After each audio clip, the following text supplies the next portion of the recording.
Welcome to মুনমুনের classroom. আমরা করছি class 11-এর প্রশ্নবিচিত্রার সমাধান। এটার আজ পার্ট 3 করছি, সেট 1-এর পার্ট 3। টোটাল 4টে পার্টে শেষ করে দেবো।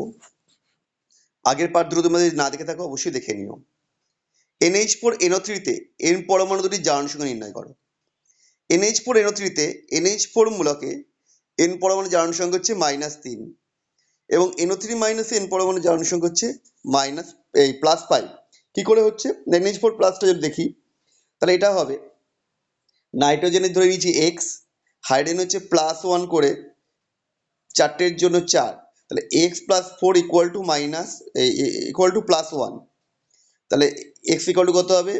1 - 4 সমান -3। একইভাবে NO3টা বের করবে, অক্সিজেন হচ্ছে -2 করে। জারণ সংখ্যা পদ্ধতিতে নিচের সমীকরণের সমাধান করতে বলেছে। প্রথমে জারণ অর্থাৎ H2O থেকে O2 তে জারণ সময় পরিবর্তন কত হচ্ছে না 1 করে। H2O তে দুটো অক্সিজেন আছে, তাই জারণ সময় মোট পরিবর্তন 2। ঠিক একইভাবে বিজারণ অর্থাৎ KMnO4 থেকে MnSO4 এ জারণ সময় পরিবর্তন হচ্ছে কত? 7 - 2 5। তাহলে KMnO4 ও H2O অনুসঙ্গ অনুপাত কত হবে? 2:1 তাহলে সমীকরণটা কি হবে? 2KMnO4 plus 5H2O2 plus H2SO4 তৈরি হবে K2SO4 plus 2MnSO4 plus 5O2 plus জল। এবার SO4 মূলকের সমতা বিধানের জন্য বাম দিকে 3 অণু H2SO4 প্রয়োজন আর ডান দিকে মোট 8 অণু জল উৎপন্ন হবে। তাহলে সেক্ষেত্রে সমিত সমীকরণ কি হবে? 2KMnO4 plus 5H2O2 plus 3H2SO4 arrow K2SO4 plus 2MnSO4 plus 5O2 plus 8H2O। কি ঘটে সমীকরণ সহ লিখতে বলেছে। ইথাইল বেঞ্জিনকে ক্ষারীয় KMnO4 দ্রবণ সহ উত্তপ্ত করা হলো।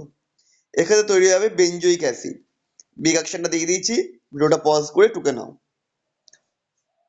দ্রবণ ক্ষারীয় থাকা, এক্ষেত্রে কি হবে? যে বেঞ্জোইক অ্যাসিডের লবণ উৎপন্ন হবে। বেঞ্জিন থেকে অল্প পরিমাণ ফেনল কিভাবে দূর করবে? অল্প পরিমাণ ফেনলযুক্ত বেঞ্জিনে প্রথমে NaOH দ্রবণ যোগ করে, NaOH এর লঘু জলীয় দ্রবণ যোগ করে ঝাঁকালে ফেনল সোডিয়াম ফেনেট উৎপন্ন করে ক্ষারীয় দ্রবণে চলে আসবে। এরপর জৈব সার পৃথক করে বায়িত করলেই ফেনল মুক্ত বেঞ্জিন পাওয়া যাবে। মাস্টার্ড গ্যাস কি? সালফার মনোক্লোরাইডের সঙ্গে ইথিলিনের বিক্রিয়া ঘটিয়ে beta dash dichloro diethyl sulphide উৎপন্ন হয়, এটাকেই মাস্টার্ড গ্যাস বলে। একটি অ্যালকিল পারক্সাইড এর উপস্থিতিতে এবং অনুপস্থিতিতে HBr এর সঙ্গে একই যৌগ উৎপন্ন করে। তাহলে অ্যালকেনটি শনাক্ত। দেখো এখানে আমরা যেটা করেছি এটা ইথিলিন বলে দিয়েছি, কিন্তু ইথিলিন ছাড়াও হতে পারে। বিউট 2ইন এটাও পারক্সাইড উপস্থিতি বা অনুপস্থিতি একই করে, কারণ এগুলো দুটোতে একই জিনিস রয়েছে। তো এটা অনেক রকম উত্তর হতে পারে। আমি একটা করে দেখিয়ে দিলাম ইথিলিনের সাহায্যে। চলো পরেরটাই দেখি। আমি এখানে কার্বন সংখ্যাটা বলে দেওয়া উচিত ছিল। অ্যাসিলিন থেকে প্রোপাইন প্রস্তুত করো। অ্যাসিলিনের সাথে 1 মোল সোডিয়াম বিক্রিয়া ঘটালে তরল অ্যামোনিয়া দিতে হতো, তাহলে হবে সোডিয়াম অ্যাসিটেট। একে CH3 দিয়ে করলেই হয়ে যাবে প্রোপাইন। পার্থক্য করেছি 1 বিউটাইন 2 বিউটাইন। বিকারক হিসেবে যোগ করলাম কিউপাস অ্যামোনিয়া যুক্ত কিউপাস ক্লোরাইড দ্রবণ। 1 বিউটাইন হচ্ছে কপার বিউটাইলের লাল উৎকে উৎপন্ন করবে। 2 বিউটানে কোনো উল্লেখযোগ্য পরিবর্তন লক্ষ্য করা যাবে না, অ্যাসিলিন হাইড্রোজেন নেই। অ্যাসিলিন অ্যাসিটালডিহাইড, অ্যাসিলিনকে আরো 1% HSO4 20% H2SO4 80°C দিলেই তৈরি হবে অ্যাসিটালডিহাইড। ভাঁজ বিক্রিয়ায় বিজোড় সংখ্যক কার্বন পরমাণু যুক্ত অ্যালকেন পাওয়া যায় না কেন? না, ভাঁজ বিক্রিয়ায় বিজোড় সংখ্যক কার্বন পরমাণু বিশিষ্ট অ্যালকেন প্রস্তুত করার জন্য দুটি ভিন্ন অ্যালকিল হ্যালাইড ব্যবহার করতে হয়। দুটি ভিন্ন কার্বন পরমাণু বিশিষ্ট অ্যালকিল হ্যালাইডের মধ্যে বিক্রিয়া ঘটালে 3টি ভিন্ন অ্যালকেনের মিশ্রণ উৎপন্ন হয়। ফলে উদ্দিষ্ট অ্যালকেনের পরিমাণ হ্রাস পায় এবং মিশ্রণে বর্তমান অ্যালকেনগুলির স্ফুটনাঙ্ক কাছাকাছি হওয়ায় মিশ্রণ থেকে উপাদানগুলো পৃথক করা কষ্টসাধ্য হয়। পরেরটা, মিথেনের আয়োডিনেশনে I2 এর সঙ্গে আয়োডিক অ্যাসিড যোগ করতে হয় কেন? মিথেনের আয়োডিনেশনে I2 এর সঙ্গে বিক্রিয়ায় CH3 এর সাথে উপজাত হিসাবে HI উৎপন্ন হয়, যা CH3 কে পুনরায় মিথেনে বিজারিত করে। CH3 এর বিজারণ রোধের জন্য HI কে বিনষ্ট করতে HI O3 ব্যবহার করা হয়। দুটো বিক্রিয়া দিয়ে দিয়েছি। CH4 plus I2 উভমুখী CH3I plus HI। পরের বিক্রিয়া 5HI প্লাস HiO3 এরও তৈরি হবে 3I2 প্লাস 3H2O। 25 ডিগ্রি তাপমাত্রায় 8 গ্রাম হিলিয়াম গ্যাসকে সমুষ্ণ প্রক্রিয়ায় 5 লিটার থেকে 50 লিটারে প্রসারিত করা হলো। সর্বোচ্চ কৃতকার্য গণনা করতে বলেছে, আভ্যন্তরীণ শক্তির পরিবর্তন ও এনথালপি পরিবর্তন গণনা করতে বলেছে।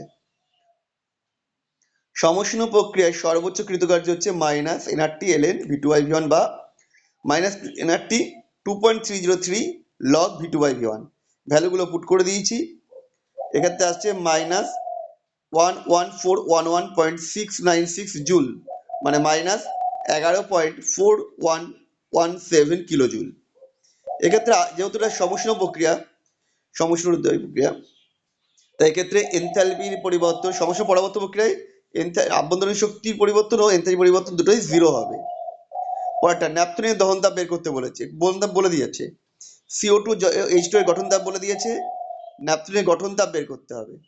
তাহলে নির্ণয় করতে হবে কি ন্যাপথলিনের গঠন তাপ, আর দেওয়া আছে ন্যাপথলিনের দহন তাপ, কার্বন ডাই অক্সাইডের গঠন তাপ, জলের গঠন তাপ। তাহলে আমরা এখানে কি করেছি, 1 নম্বরকে 10 দ্বিগুণ করেছি, 2 নম্বরকে 4 দিয়ে, আর 1 নম্বরকে -1 করে দিয়েছি। করে দিলে বিক্রিয়াটা পেয়ে গেছি, এসছে 17.82 কিলো ক্যালোরি পার মোল, মানে ন্যাপথলিনের গঠন তাপ হচ্ছে 17.82 কিলো ক্যালোরি পার মোল। আমাদের ভিডিও তোমাদের কেমন লাগলো কমেন্ট করে জানিও। আবার দেখা হবে নেক্সট ভিডিওতে।